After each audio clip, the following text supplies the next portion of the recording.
Imagine willingly drinking poison, because it came in your favorite glass. That's what falling for a toxic person is like. But it's not stupidity, it's psychology. They don't walk into your life, it's an invasion masked as affection. You don't fall, you're pulled. Manipulated. Programmed. And by the time you wake up, you're addicted to the very thing that's destroying you. Toxic relationships often begin not with pain, but with pleasure. It's the warmth of their attention, the way they seem to understand you almost instantly as if they've known you for years. But this initial charm is not a coincidence. It's not authenticity. It is a weaponized form of manipulation, a psychological strategy designed to bypass your defenses. While most people think of charm as a positive personality trait, in the hands of a toxic manipulator, it is a mask, not a mirror.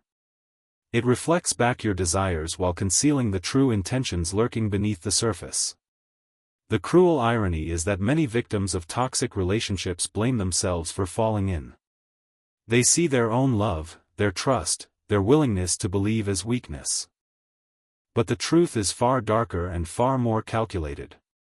You didn't fall in love with them, you fell into a psychological trap laid by someone who studies emotional patterns the way a hunter tracks prey. Charm isn't used to bond, it's used to bind. Of all the tools in dark psychology, charm is among the most deceptive. It's non-threatening, disarming, and often addictive. It creates rapid intimacy known as love bombing, where the toxic person floods you with attention, affection, and exaggerated connections. They'll say things like, "I've never felt this way about anyone," or "I feel like we're soulmates," within moments of meeting you. On the surface, it feels magical. Subconsciously, though, it begins building dependence.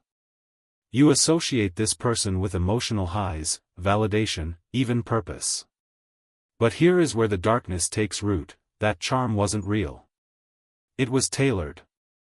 They mirrored your values, responded to your vulnerabilities, and presented themselves as the exact antidote to your emotional pain. If you've dealt with abandonment, they'll be overly present. If you've felt unworthy, they'll pour on praise. You're not just connecting, you're being conditioned. Their charm is a Trojan horse. Inside it are the weapons: gaslighting, control, power plays, and emotional sabotage. Most deeply, that charm works because it appeals to unresolved needs. The toxic person often behaves like the parent you wished you had, the one who finally sees you, accepts you, showers you with love. But because the foundation isn't real, the structure will collapse. And when it does, you're not just losing the person, you're re-experiencing every wound they represented healing for. This is why breaking away can feel like withdrawal. You're not only grieving them. You're grieving the version of you you felt safe to become in their presence. As time goes on, the charm begins to fade. Then comes confusion. Hot and cold behavior. Sudden cruelty followed by intense remorse. Apologies whispered with the same sweetness that once drew you in. And because you remember the warmth, you give them another chance. You become addicted to the high and convinced you're somehow responsible for the lows. It's the ultimate con: they use your memory of their fake love to justify their real abuse. That's what makes this so dangerous. Charm turns into chains. And by the time you realize it, you think the escape requires betraying your own heart. But here's the truth: they never loved you. They loved the power your love gave them.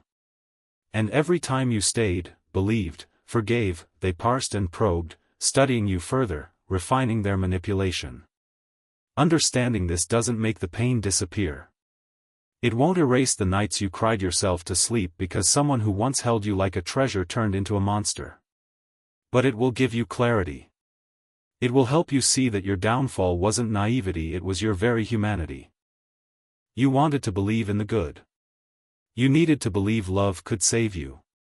That's not weakness. That's hope. But when hope turns into self-betrayal, it becomes a weapon used against you. The only way to break the cycle is to recognize the pattern. If it feels too good to be true too soon, it's probably designed to be. Real love unfolds. Real connection doesn't rush to possess you, it takes time to understand you. Walk away not because you hate them, but because you finally love yourself more than you love the fantasy they painted. Strip away the charm, and what are you left with? Just a person with a script, hoping you don't read between the lines. But now you do. Toxic relationships are not maintained by constant cruelty, they survive because of intermittent reinforcement, a powerful psychological mechanism that traps even the strongest minds. This concept, rooted in behavioral psychology, refers to rewards being given inconsistently rather than predictably. In toxic dynamics, love becomes erratic, unpredictable, and scarce not because it fades, but because withholding it becomes a strategy. And the truly dangerous part, your brain responds to this randomness by craving connection even more intensely, just like an addict chases their next high. When someone gives you affection, validation, and intimacy consistently, your nervous system feels safe. You relax, trust, and grow. But when that affection is a flickering light appearing briefly, then vanishing without warning, it creates confusion and emotional instability.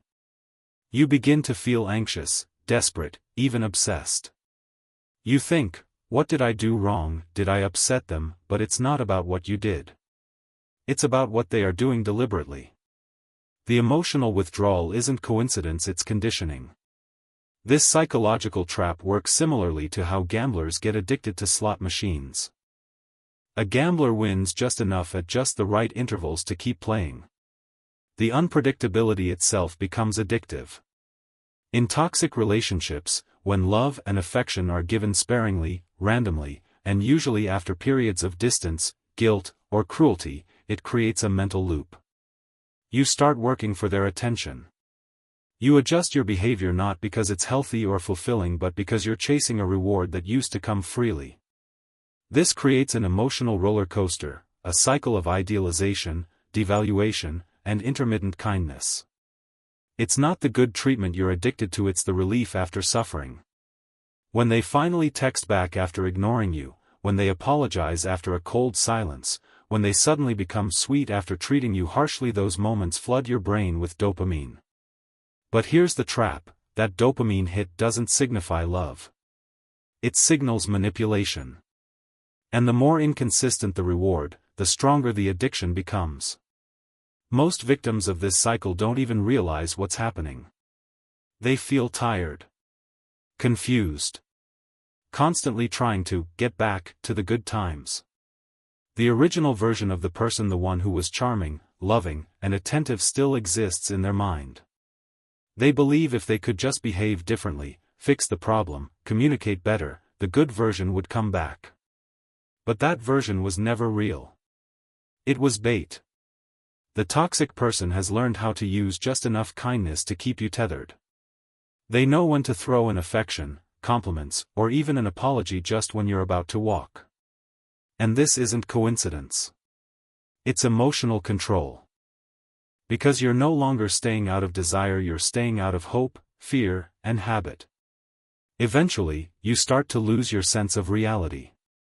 Their sweetness makes you doubt their cruelty. Their excuses blur your memories of manipulation. You tell yourself you're overreacting. That maybe it is your fault. That maybe they're just damaged and need love. What you don't see, what you haven't been told, is that this pattern isn't a glitch in their behavior. It is the behavior. It's by design. Breaking away from intermittent reinforcement isn't just about leaving someone, it's about healing your nervous system. You've been trained, on a chemical level, to associate chaos with love. That's why stable, consistent love might feel boring or even uncomfortable at first. Your brain has been rewired to crave intensity, confusion, and unpredictability. Real love, however, is not a performance. It doesn't make you earn safety. It doesn't appear only when you break down. Love that is genuine does not disappear as punishment or reappear as a reward. To escape this cycle, you must begin seeing their behavior not as random, but as intentional. When someone withholds love just to dangle it later, they're not being moody, they're manipulating. When they go cold and return just when you're emotionally unraveling, they're not being distant, they're keeping control. And when they say, "I just need time," or "you're too sensitive," after hurting you, they're not being honest, they're gaslighting. The scariest part of all is this: many people stay stuck, not because they love the toxic person, but because they're hooked on the pattern. The pain has become familiar. The chaos has become home. But home is not supposed to hurt. Recognize the cycle. Interrupt it. Refuse to chase what should be freely given.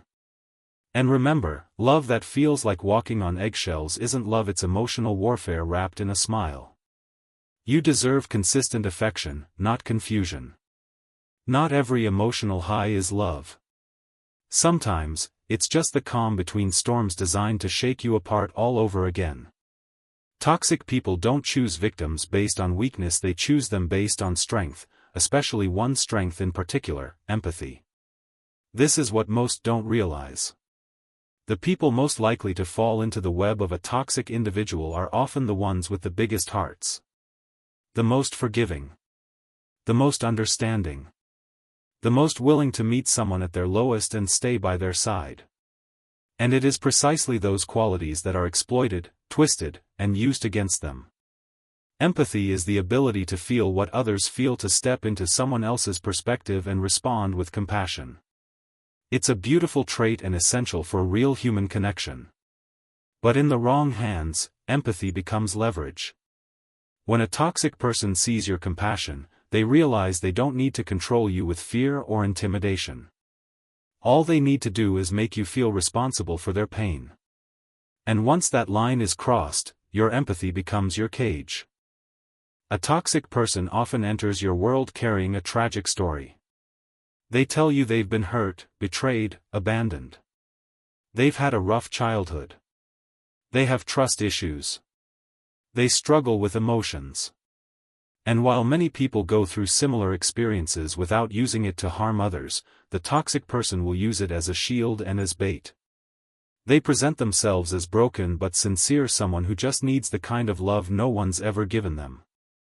And that's exactly what someone with high empathy offers: unwavering emotional support. At first, this seems like a connection built on mutual vulnerability. But over time, the dynamic shifts. You're no longer just supporting them, you're excusing them. Forgiving them. Making sense of behavior that, if it came from anyone else, would be inexcusable. They lie, and you say, they've been through so much. They lash out, and you respond, they're scared of being abandoned. They gaslight you, manipulate you, mistreat you, and with each violation, your empathy justifies the pain. This is what makes toxic love so confusing. On a rational level, you know their behavior is harming you. You know you're losing sleep, losing trust, and maybe even losing yourself. But on an emotional level, you feel guilty for walking away. You tell yourself, if I leave, who will help them? Maybe I'm the only person who truly understands them. This is not love talking. This is empathic entrapment. The toxic person reinforces this feeling by playing both victim and hero. When you confront them, they spin your empathy back on you. I guess I'm just the problem, they sulk. Everyone leaves me. In that moment, they weaponize their suffering to avoid accountability. And the worst part, it works. You shift from feeling angry to feeling responsible. You soothe them. You apologize. Suddenly, you become the one making it right, even if you're the one who was hurt. This tactic is extremely effective because it causes internal dissonance. It makes you question your own reactions. The parts of you that want boundaries and self-respect are overridden by the parts that want to care, to nurture, to heal. And by the time you realize what's happening, you've already made 100 tiny compromises, all in the name of love, forgiveness, or loyalty. What the toxic person truly fears is not being unloved, it's losing access to someone they can control through emotional dependency. They want your understanding as a tool, not as connection. They bank on your hesitation to hurt others. They rely on that aching part of you that would rather suffer than be the reason someone else feels pain. But here's the brutal truth: you cannot save someone who is using your empathy to destroy you. You cannot heal someone who thrives on your guilt. And you will never be enough for someone who doesn't actually want help. They want a host, a vessel, a constant source of emotional energy they can draw from without accountability. Empathy is powerful, but without boundaries, it becomes self-destruction. There's a difference between helping someone heal and enabling their toxicity. Love without limits invites manipulation. Compassion without clarity invites chaos. And if someone is only okay when you're not okay, it's not love, it's control. It takes immense courage to recognize when your gift is being abused. But the moment you do, when you finally choose yourself over someone else's drama, you don't become hard or cold. You become free.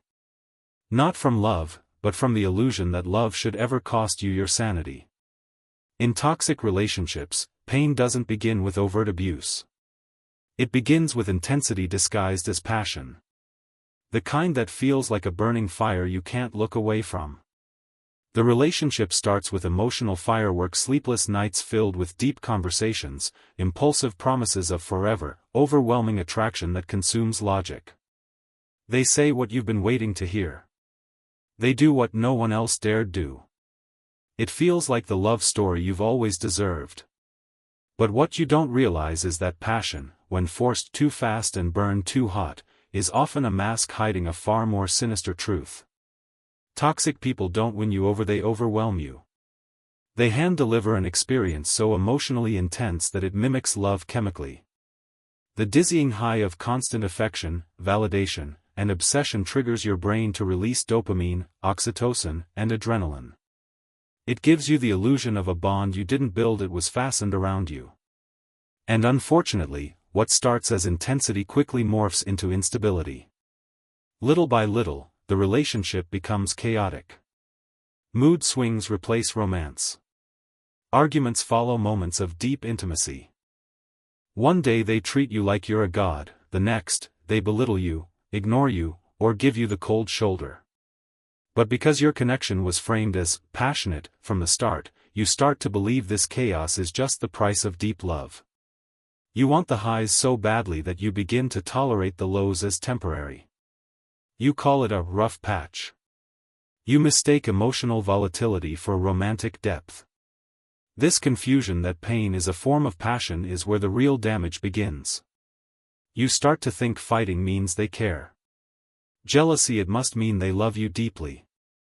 Possessiveness and control, it's just that they can't bear to lose you. You reinterpret red flags as signs of devotion. In reality, you're just being conditioned to normalize instability. This is how the cycle tightens. Toxic people teach you to crave intensity over peace. When emotional tension is constant, your body adapts by seeing it as familiar. And once it's familiar, it starts to feel like home. Emotional pain becomes a form of connection. You equate intimacy with conflict resolution. The more you fight and reconcile, the more you think the bond is growing stronger. But real love isn't about exchanging pain for pleasure. Real love is boring to someone hooked on drama. And that's exactly what toxic people create, sustained emotional chaos disguised as profound love. You tell your friends, it's complicated, but we love each other. Deep down, you know something feels off, but it's too intense to walk away. You feel alive in the pain. You live for the moments when the storm temporarily clears and they come back with tears, apologies, and renewed promises. This is what keeps you stuck, the illusion that every cycle of abuse is followed by sincere reconciliation. But the truth is, it's just the pattern, it's not progress. The pain isn't a phase, it's part of the programming. You find yourself doing everything to restore the person they were at the beginning. You give more, change more, shrink more, hoping your sacrifice will bring back the warmth they used to give you so effortlessly.